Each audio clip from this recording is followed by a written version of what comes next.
Well, I'm going to use this as an opportunity to plug the old man.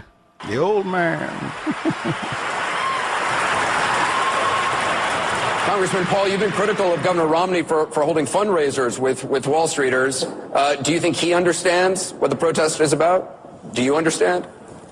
Well, I think Mr. Kane has blamed the victims. There's a lot of people that are victims of this business cycle. We can't blame the victims, but we also have to point. I'd go to Washington as well as Wall Street, but I'd go over to the Federal Reserve.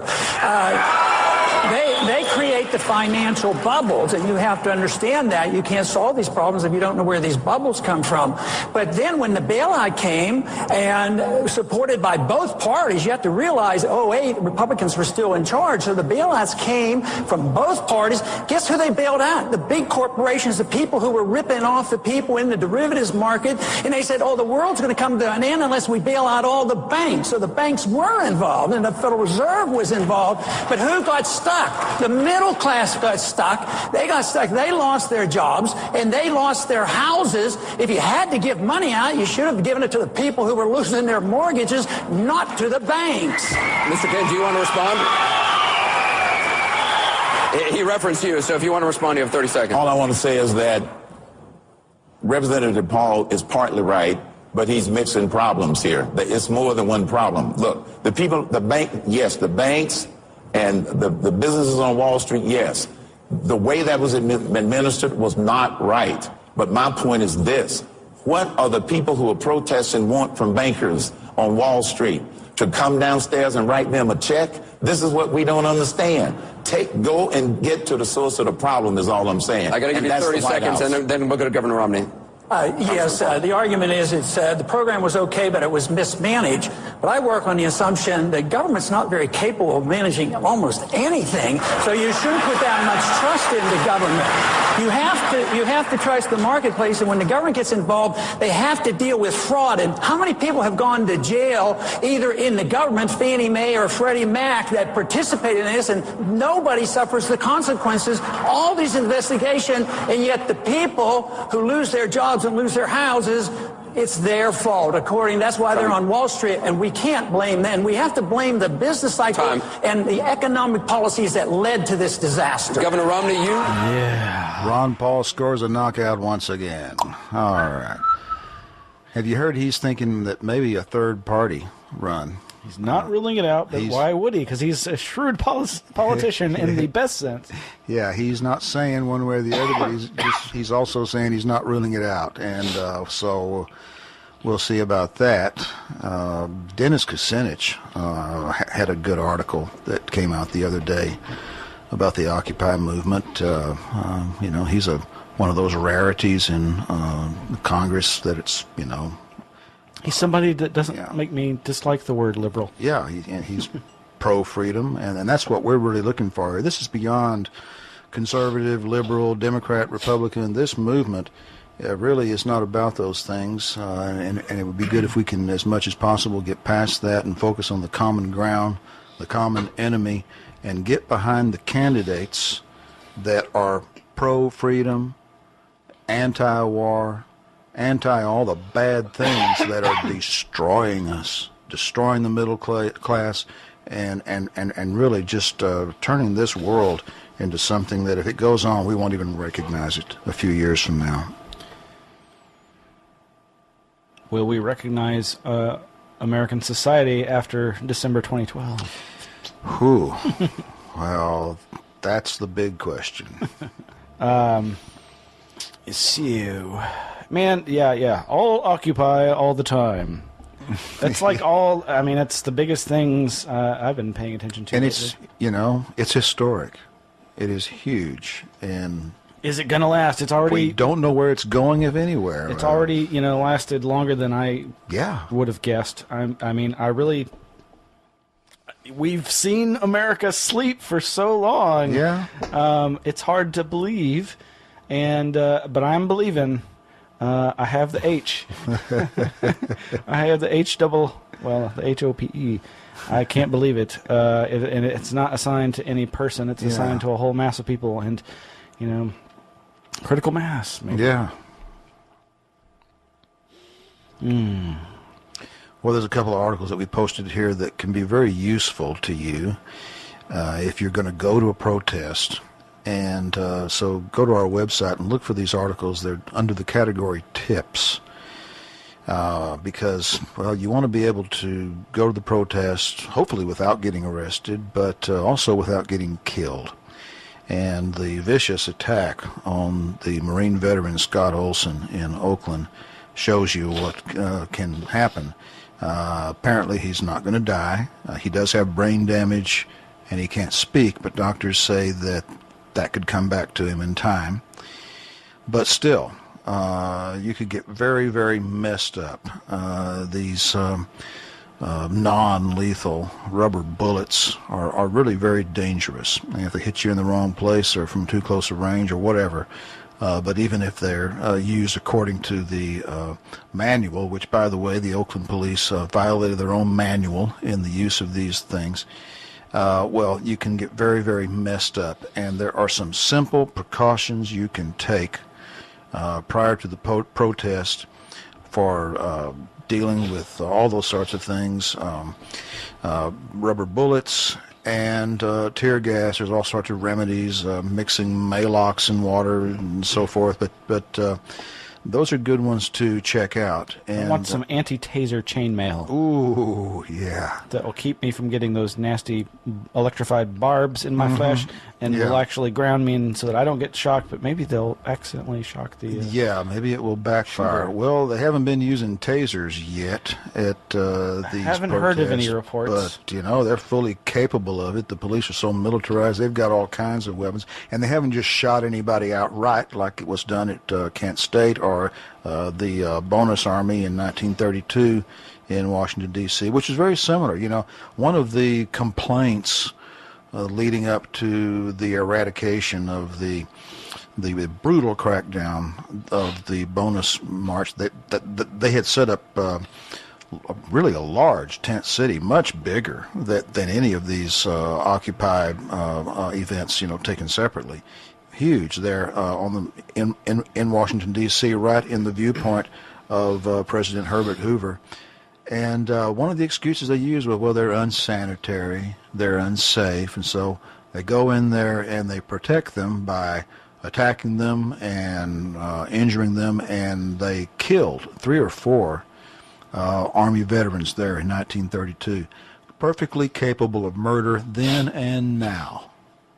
So watch out. But you can also, in these tips, you'll find there are some good rules to follow for just, you know, how to conduct yourself and to do, you know, whatever you're going to do there. If you're going to go there and try to be a citizen journalist, and we need citizen journalists, because I tell you, if it hadn't been for citizen journalists, we wouldn't have any footage at all of the attack on Scott Olson. The mainstream media didn't pick up on it, and in fact, we wouldn't have the video of the girls that were tased on the streets of New York City. And we need the citizen journalist out there, but you got to follow some certain rules for your safety. One of which is, you know, to be very aware of your surroundings. Don't get caught up in all the chanting, for instance, but be aware of what the cops are saying over their bullhorns. Those and other tips you need to look at in order to exercise your free speech rights and to be a citizen journalist. These days, well, it can be very, very dangerous.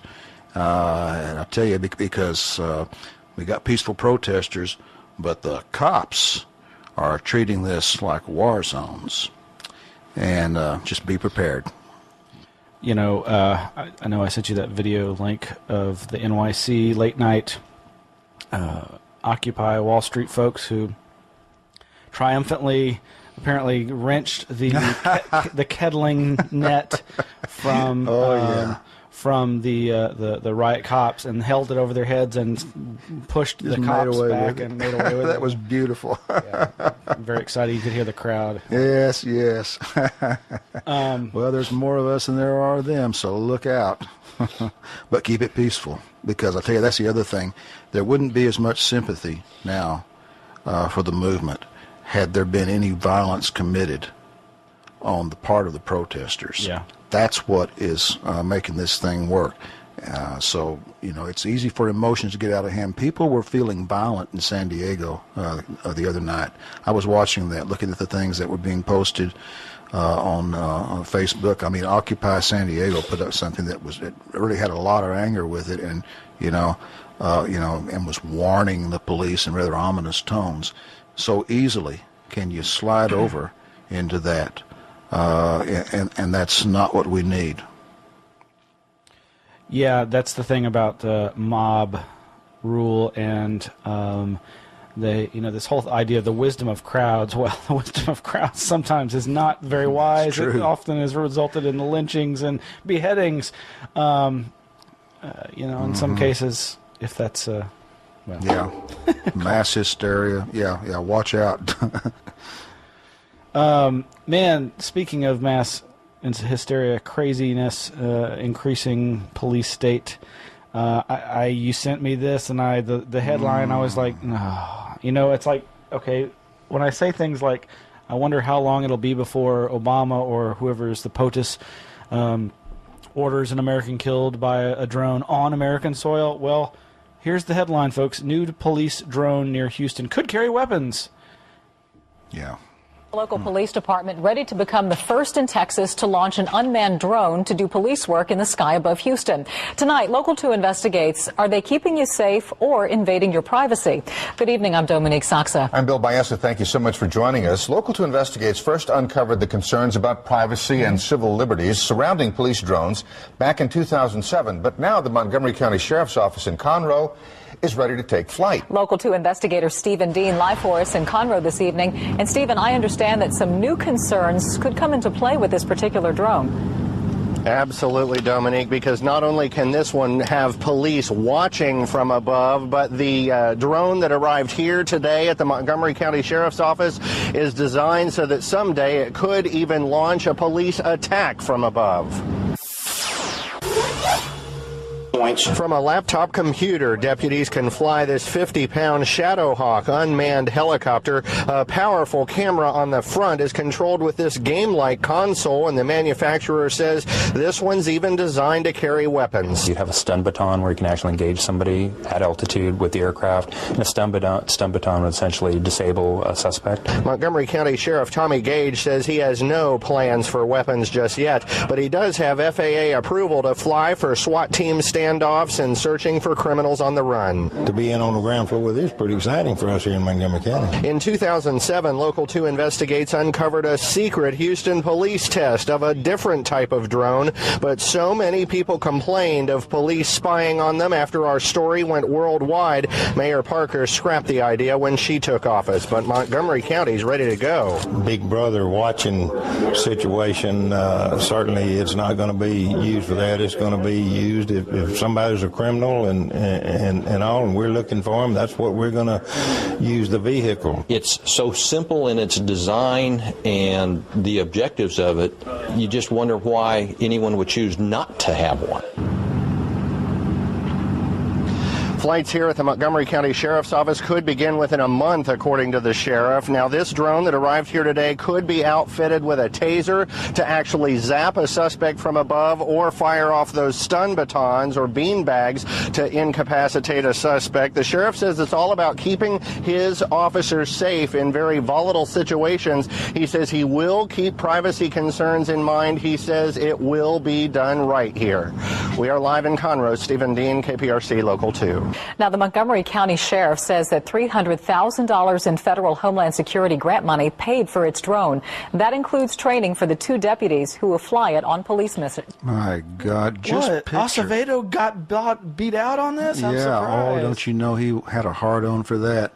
Well, I hope, this is not the end of it. It's not going to be just Houston. That's a test case situation. Can you picture it now? A big demonstration, huge Occupy event. And instead of the cops coming in as physical humans with their helmets on and riot gear, the sky suddenly fills up with these spooky drones. And they start zapping people from above. You know, I wonder what the ultimate outcome of that would be, because, you know... There's your War of the Worlds Halloween scenario. Yeah. So you make it impossible for people to peacefully assemble. What are they going to do? How are they going to strike back? Might not be too pretty. It reminds me of John F. Kennedy's quote, "Those who make peaceful change impossible will make violent change inevitable."